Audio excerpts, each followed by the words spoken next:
मऊ रानीपुर उत्तर प्रदेश शासन के द्वारा बालू घाट का ठेका मऊ रानीपुर के पचोरा घाट पर चल रहा है। बालू घाट का ठेका हो जाने पर वहां नियमों की धज्जियां उड़ाई जा रही हैं। बालू घाट पर न कैमरे लगे हैं, न ही वहां पर वजन के लिए कांटा लगा है।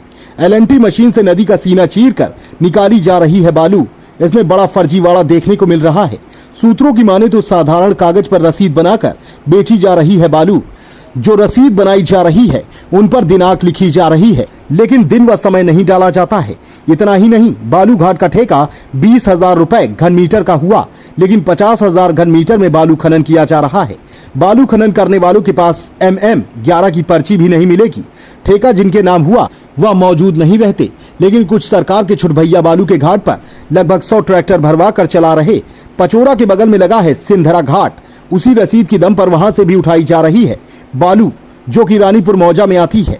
यहां तक कि पचोरा से लेकर पटगुआ घाट तक, जिस पर 3 चेक डैम बने हैं, चेक डैम की परवाह न करते हुए उठाई जाती है बालू। जबकि पिछली बरसात में पटगुआ का चेक डैम अवैध बालू उठाने के कारण टूट गया था। यही हाल रहा तो आगामी बरसात में अब कौन सा चेक डैम होता है धराशायी। सुखनई नदी से अवैध रूप से बालू बरसों से उठाई जा रही है। इसी को लेकर एक समाज सेवी द्वारा एक शिकायती पत्र मुख्यमंत्री पोर्टल पर शिकायत कर अवगत कराया कि बालू का ठेका कहीं का और खनन कहीं किया जा रहा है। चर्चा तो यहाँ तक की जा रही है कि इस अवैध बालू खनन में स्थानीय प्रशासन से साठगांठ कर यह बालू का धंधा किया जा रहा है। देखना यह है कि सरकार के द्वारा दिए गए बालू घाट पर संबंधित अधिकारी जांच करने जाते हैं कि समाज सेवी के द्वारा की गई शिकायत को ठंडे बस्ते में डाल दिया जाता है। फिलहाल यह बालू घाट पर कुछ सरकार के दबंग छुटभैया नेता रौब दिखाते नजर आते हैं। यह वो लोग हैं जो सरकार के बदल जाने पर वर्तमान सरकार में शामिल हो जाते हैं। देखना यह है कि इन बालू माफियाओं पर कार्रवाई होती है या फिर नहीं। मऊ रानीपुर से अंजना यादव की रिपोर्ट। ने यहाँ पत्रकार तो वार्ता में लाई है, ये किसके बेस पे लाई है? क्या मऊ रानीपुर विधानसभा में जोरों पे है अवैध खनन। प्रतिदिन 2 से ट्रैक्टर इस तरह की पर्चियों पे निकलते हैं, जो हमने को और भी आपको व्हाट्सएप के माध्यम से करीब भेज चुके हैं। ये ना इस पे MM11 है, ना कोई सरकारी रसीद है। ये 1500 से 2000 रुपये में NR करके ट्रैक्टर दिया जाता है। इसकी मैंने माननीय मुख्यमंत्री पोर्टल पे शिकायत की है। प्रभारी निरीक्षक को ट्विटर के माध्यम से भी सरकार को अवगत कराया है, लेकिन यहाँ प्रशासन की हमें लगता है मंशा खनन रोकने की नहीं है। यह खनन माफिया बहुत बड़ा माफिया हावी है प्रशासन पे। आज सुखनई नदी में जिस तरह का खनन हो रहा है, किसी से ये छिपा नहीं है। पटगुआ, लाहौरगांव, बमोरी, नवादा और सिंदरा करीब 15 से 25 किलोमीटर के एरिया में निरंतर खनन हो रहा है। प्रशासन को निरंतर मैंने अवगत कराया है, लेकिन प्रशासन खनन माफियाओं पर कार्रवाई नहीं कर रही है।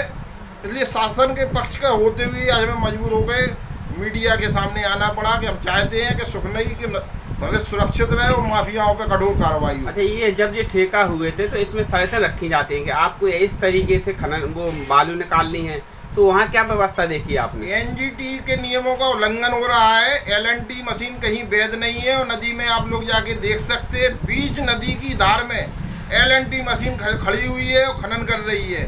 जीव जंतुओं को नुकसान हो रहा है और कोई देख नहीं रहा है। ऐसा नहीं है कि प्रशासन को पता नहीं है कि LNT मशीन कोई छोटी होती है। बीच नदी में खड़ी होकर LNT मशीन जबकि प्रशासन की तरफ से वैध है। सीमांकन नहीं किया गया, लाल झंडे कहीं नहीं लगाए गए कि इनका सीमा कहाँ तक है। पचोरा का काम करते और सिंदरा तक रे पटुआ तक बालू उठाते हैं, कहाँ का इंसाफ है?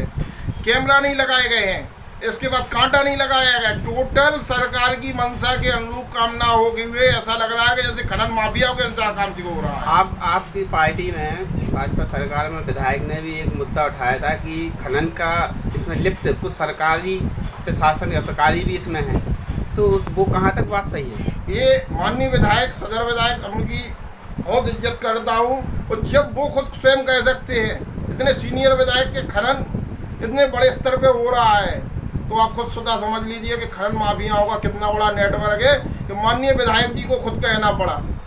ये मऊ रानीपुर पूरे विधानसभा में पूरे खनन माफिया इस समय चला रहे हैं और प्रशासन इनके इशारों पे काम कर रहा है।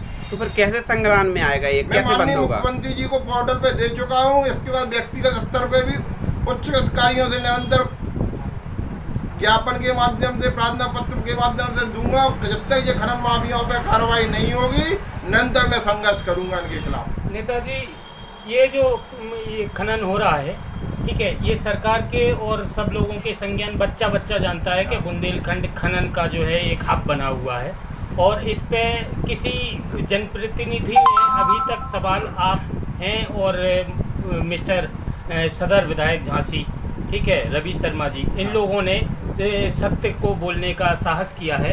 तो मुझे लगता है कि क्या सरकार जो है चुप्पी साधे हुए है और सरकार के भी अधिकारियों को सब कुछ पता है, तो एक्शन नहीं हो रहा है, मतलब कि सरकार संरक्षण में करा रही है क्या? सरकार चुप्पी नहीं साधे है। माननीय विधायक के कहने के बाद बबीना में भी कार्रवाई हुई है, चिरगांव के पास भी कुछ घाटों पे कार्रवाई हुई है। निचले स्तर पे प्रशासन इनका सहयोग करता है, उच्च स्तर पे इनका कोई नहीं होता है। बात ये आप लोगों के माध्यम पे न्यूज बनेगी, आप स्वतः देखेंगे, 1-2 दिन पे इन पे कठोर कार्रवाई होगी, ऐसा विश्वास है। ये जो माफिया है काफी ज्यादा ताकतवर है क्या? ये माफिया निचले स्तर पे एक रनिंग कस्टमर बन जाते हैं जी। कहीं ना कहीं इन लोगों की जड़ें इतनी हावी हो जाती हैं कि कहीं ना कहीं ये हावी है, प्रशासन इनके आगे मौन होता है। रानीपुर काफ़ी सुर्खियों में भी रहा है, और लोग काफ़ी यहाँ जो नगर के विधायक हैं उनको भी इस चीज़ की जानकारी है, तो इन्होंने भी तो कुछ किया है इसके लिए कि नहीं किया है? ये हम नहीं बता सकते हैं।